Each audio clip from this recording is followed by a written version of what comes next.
کہ امام حسن علیہ السلام کو جو کریم کہا جاتا ہے تو بڑی تیزی سے بیان کریں کہ ایک دن امام حسن علیہ السلام گزر رہے تھے اور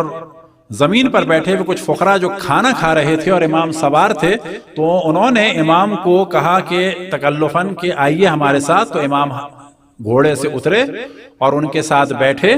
اور اسی کھانے کو انہوں نے کھایا، اور کھانے کے بعد ان کو کہا کہ اب تم میرے مہمان ہو، اور اپنے ساتھ لے گئے، اور اپنے ساتھ لے جانے کے بعد انہیں کھانا بھی کھلایا اور ان کی مدد بھی کی، اور اس کے بعد جو ہے کیا فرمایا، یہ اصل کرامت ہے کہ میرے پاس تو بہت کچھ تھا جس میں سے میں نے انہیں کچھ دیا، ان کے پاس صرف روٹی تھی اور اس میں سے انہوں نے مجھے دیا، یعنی یہ زیادہ کریم ہیں، یعنی حتیٰ تعریف کی ان کی تاکہ وہ شرمندگی محسوس نہ کریں اور اپنے آپ کی کمی ظاہر کی کہ نا میرے پاس تو اور بھی کچھ ہے تو اس میں سے میں نے کچھ دیا ہے، تمہارے پاس تو صرف یہی تھا اور وہ بھی تم نے مجھے